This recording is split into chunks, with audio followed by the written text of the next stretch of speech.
Popular TV star Shweta Tiwari पर लगा धोखाधड़ी का आरोप।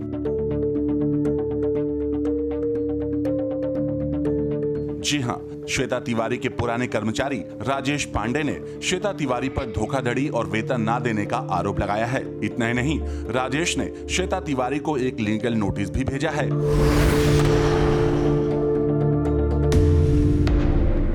इस पूरे मामले पर जब टेलीटॉक ने राजेश पांडे से की बात और जानना चाहा कि क्या है पूरा मामला, तब क्या कहना था राजेश का श्वेता तिवारी को लीगल नोटिस भेजने के बारे में, आइए आपको सुनाते हैं। सबसे पहले जानना चाहेंगे कि क्या है पूरा मामला और आपने लीगल एक्शन भी लिया है श्वेता के खिलाफ। पूरा मामला क्या है, पूरा बताइए जरा।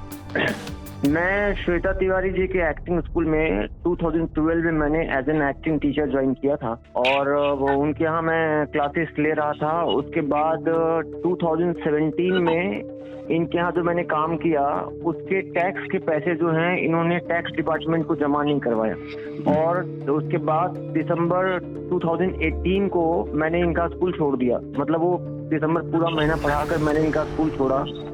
उस महीने की सैलरी और टैक्स का पैसा इन्होंने मुझे नहीं दिया और मेरे बार बार कहने के बाद कि मेरा पैसा वापस कर दो, मेरा पैसा वापस कर दो, ये मेरा फोन नहीं उठाने लग गई। और जब मैं इनको टैक्स के बारे में इन्फॉर्म करता रहा तो ये मुझसे कहती रही कि टैक्स का पैसा जमा हो गया वहां पर, वहां से ले लो। अब मैं जब अपने सीए को फोन करता हूँ तो वो कहता है आपका कोई उनका टैक्स का पैसा आया नहीं है। तो चलिए ये 2 साल से मैं ये करता रहा और ये मेरा फोन नहीं उठाती रही। कई बार इन्होंने दूसरे नंबर पे मुझे ब्लॉक कर दिया। उसके बाद जब कोरोना काल स्टार्ट हुआ तो पैसे, हमारी नौकरी छूट गई। अब हमारे पास कहीं से पैसे आने के सारे सोर्सेज बंद हो गए, सारे स्कूल कॉलेज बंद हो गए। तो इस कोरोना में जब मैं फंस गया 6-7 महीने मेरे पैसे बिल्कुल खत्म हो गए। तो वापस मैंने इनसे कहा कि दीदी मेरे पैसे आप वापस कर दो क्योंकि मेरे पैसे बिल्कुल नहीं है ना। तो ये मेरा मैसेज पढ़ती तो थी लेकिन ये मुझे रिप्लाई नहीं करती। और एक बार जब मेरी हालत बिल्कुल खराब हो गई कि मेरे पास बिल्कुल खाने के पैसे नहीं बचे, तब मैंने इनको तब इन्होंने मुझे ब्लॉक कर दिया। और मुझे बड़ा बुरा लगा कि इनको ऐसा नहीं करना चाहिए था, इनको रिप्लाई करना चाहिए था, मुझे बताना चाहिए था कि क्या ये चाहती हैं। मैं मीडिया में आया, मीडिया में आने के बाद सारी न्यूज में खबर आई कि मेरा पैसा वापस नहीं कर रही हैं। तो इन्होंने मुझे पैसे देने की बजाय मुझे कह दिया कि ये पब्लिसिटी लेना चाह रहा है। तो पब्लिसिटी लेना चाह रहा है, इसकी सच्चाई ये है कि इन जो 5-6 साल मैंने इनके यहाँ काम किया, हम लोग एक ही साथ टेबल पे बैठ के खाना खाए, लेकिन आज तक मैंने इनके साथ एक सेल्फी नहीं ली और मुझे जरूरत महसूस हुई नहीं क्योंकि मैं टीचर हूँ, वो एक्टर है। और वो मुझसे कह रही पब्लिसिटी लेना चाह रहा है और इसका कोई बकाया नहीं है। तो इससे मुझे बहुत बुरा लगा क्योंकि अब मैं जहाँ जाने लग गया सभी मेरे दोस्त यार जितने लोग कहने लग गए कि तुमने पब्लिसिटी के लिए ऐसा किया था। मुझे कोई काम देने के लिए राजी नहीं हुआ। अब जो भी काम देने की बात भी कर रहे हैं तो वो मेरे पैसे आधे कर दे रहे हैं कि आपको हम इतना ही आधा देंगे, क्योंकि वो हमें भगाना चाहते हैं। उनको लगता है कि ये पब्लिसिटी करेगा, वापस हमें बदनाम करेगा। तो इस वजह से मैंने फिर इनको लीगल डिफेमेशन का नोटिस भेजा जो 2 करोड़ का है। ओके, क्या है उस लीगल नोटिस में, क्या भेजा आपने?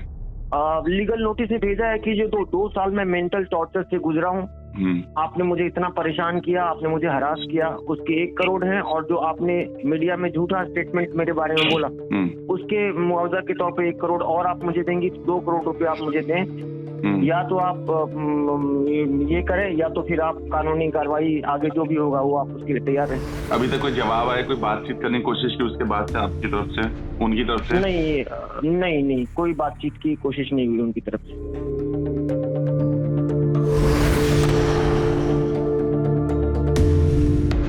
टीवी स्टार श्वेता तिवारी इन दिनों किसी न किसी वजह से सुर्खियों में बनी रहती हैं। कुछ समय पहले ही श्वेता तिवारी के पति ने उन पर कई गंभीर आरोप लगाते हुए उन्हें लीगल नोटिस भेजा था, जिसके बाद अब श्वेता तिवारी के एक्स कर्मचारी राजेश पांडे ने उन पर धोखाधड़ी करने का आरोप लगा दिया है।